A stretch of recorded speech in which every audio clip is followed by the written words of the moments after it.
Welcome to the Nebraska Soybean Board Weekly Market Roundup, being brought to you by Nebraska soybean farmers and their checkoff. I'm Susan Littlefield. In so many ways, as we unpack everything that's happened in this last week to 10 days, the reoccurring theme that you might pick up on, this isn't your dad or your parents' marketing trade anymore. Things change on such an ever quick pace that what happens one moment is gone the next, and then back again in a reversal. We're going to talk about what a fun week this trade has been, some issues that we saw with weather, not just here in the States, but globally, especially as you saw the wheat kind of run with that headline. We'll also take a look, of course, at the WASDE report and the USDA numbers that came out on a Friday. Stick around. We got more coming up after this. Meet the champions of innovation in the heart of Nebraska. They're not just farmers, and they nurture more than just crops, pushing boundaries and turning challenges into opportunities. They trade knowledge and know-how, and their dedication doesn't end at harvest. It's in your every bite and every drive. The future of food, fuel, and fiber, and the future of Nebraska starts right here. Welcome back once again. As you can see, I'm excited because it's just going to be Heather and I. Heather Ramsey is joining us. She is with the ARC group. And to have somebody to talk about markets on a marketing trading action week, nobody better than you to bring into this conversation, Heather, because you have a pulse on what's going on. You have a good sense. I'm going to say it. You got a good sense of humor when things go crazy as they have this last, week to 10 days. You glanced away from the screen and came back and you're like, okay, wait a second. What just happened? Yeah, it was a very interesting last probably 5 to 7 trading days. When we came in this week, things were sort of just carryover from what happened last week. And a lot of people were scratching their heads like, wait, what's going on? What did I miss? Like, why are we continuing to go up? Because we're just not used to seeing a positive market right now. And so the interesting piece about early this week is this was continued algorithm, computer trading, kind of continuing to push, the market higher. I think this really showed signs of the funds getting a little nervous that maybe the computer generated trade knew something they didn't. And we saw them really get aggressive at buying back their short positions, especially in the corn side of things, the wheat side of things. We did see that in soybeans as well. And at one point Tuesday, I know we were darn near neutral from a managed money standpoint. And that's probably the first time this has happened in months, really long time. Then we come through and, Wednesday and Thursday, we always do this, 2-3 days before a big report, we see the trade positioning, what they think this report's going to say versus what they should be doing with positions. And the trade really, really thought that the WASDE report was going to be neutral to bearish. And in our experience over the last probably 18 months, a neutral report ends up trading bearish. So we kind of built that into the trade early on. And then Friday, when the news comes out that it's neutral to slightly bullish, oh, well, okay, let's change our tune again. So we've seen both sides of the trade almost every single day today or this week. And it's just been wild. This is something we haven't seen in months, to have 2 solid positive weeks in a row. Well, and then you brought up an interesting point that I guess I hadn't really thought about until you mentioned it. January 2nd was the last time that we saw some of the highs that we had. I mean, we're talking, you and I are doing this on May 10th. Mm-hmm. January 2nd was a while ago, and it took that long for the markets to turn themselves back around. Yeah, I mean, it's really been 5 months of depressed marketing, of kind of out of the norm market movement. I think everybody went through the month of February and thought, wow, this was tough. New crop prices, while we're in that discovery period for crop insurance in February, generally not as tough as what we've seen. It's just an absolute straight downward movement. And so when you basically look back at a chart, and I'm really encouraging everybody needs to go look at some December corn charts, November corn charts, get a feel for where we've been and where we are today. And you can basically draw a line across the very top of that chart, and that line will hit prices between January 2nd and January 10th and May May 3rd and to May 10th. So it's very interesting to look at those charts right now and realize, oh my gosh, we've done so much jockeying around lower that really no week over week changes that were positive really lined up to do much for us. And then here in this last 5 to 7 day trading window, we've definitely made up for a lot of lower numbers and a lot of depressing numbers. So we're back here at the top end of this range. And, I know how we all like to think about the markets. Once we get a little boost higher, then we start to think, oh, well, it's going to go even higher. And I've tried to kind of steer people away from that psychology right now, just because we've been so low for so long and unwilling to price for so long, that this is a really good opportunity to take some risk off the table at these levels. Very psychological to have November 24 soybean futures over $12 futes. That's super psychological. And we're here to have December 24 corn at $4.90. March 25 corn right around $5.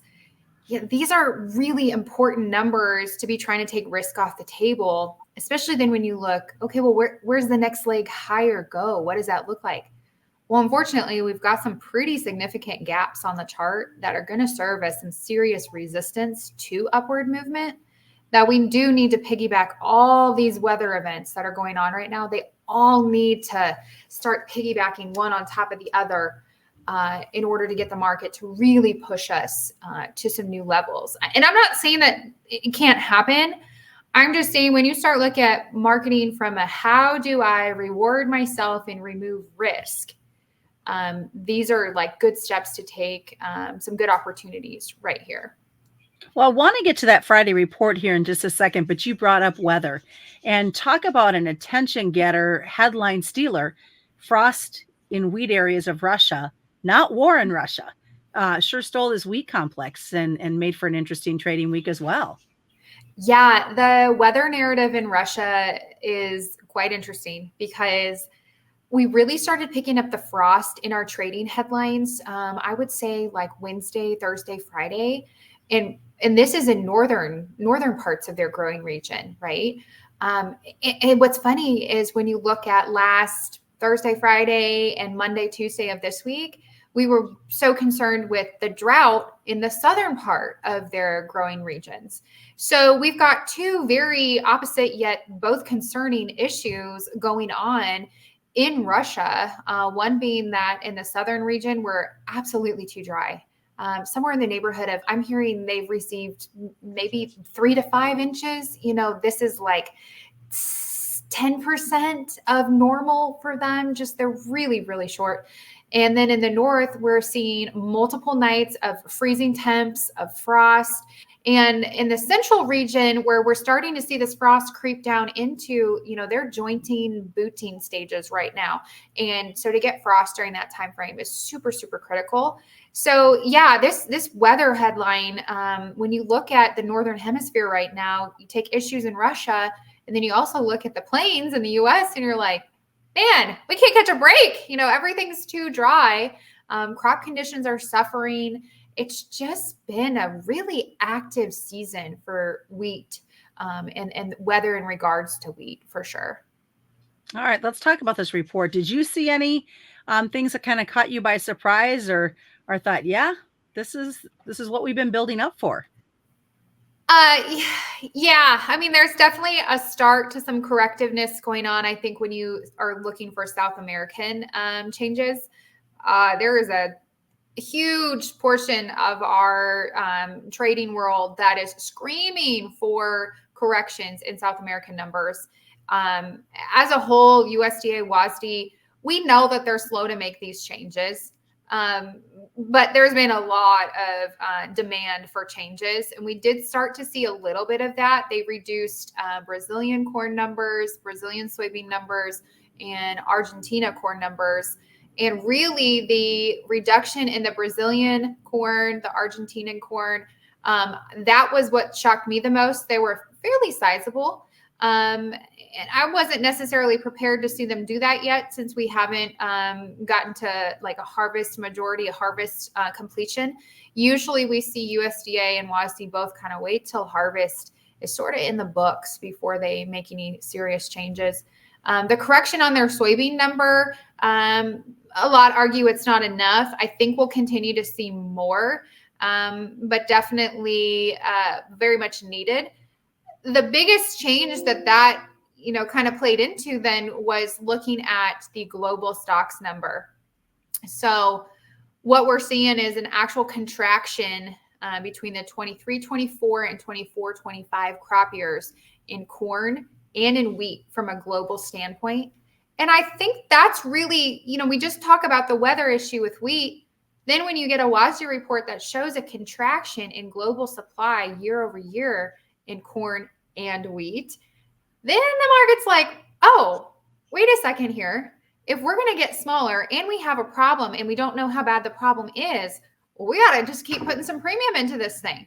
So there is a real a risk out there of a contracting and continuing to contract that wheat supply.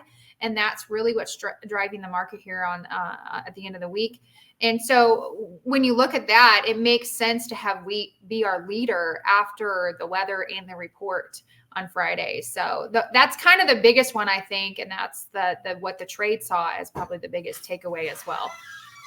So do you think, Heather, wheat will continue to be that leader come Sunday night into Monday's trade? I kind of think so. There's not a whole lot of changes that I've seen in sort of the status quo of what the weather forecast is going into the weekend. Traders are really going to try and digest what the likelihood of crop damage is and how much the crop damage is that they've seen so far this week. And I do know, I think, now don't quote me on this, but I think I saw that there was another round of potential cold early next week in that Russian wheat area. And so that's going to be a really big deal going forward as well.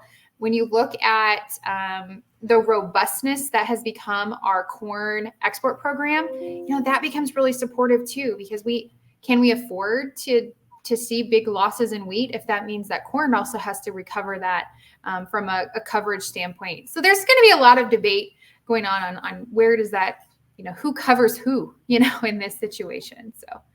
Well, I appreciate you taking time to talk to us and kind of go through what a fun week it was in the trade, and look forward to the next time you join us. Thanks, Susan. Heather Ramsey has been joining us. She is with the ARC Group. A quick reminder, commodity futures and options do involve a substantial risk of loss, not suitable to all investors. And that's been this week's Nebraska Soybean Board Weekly Market Roundup.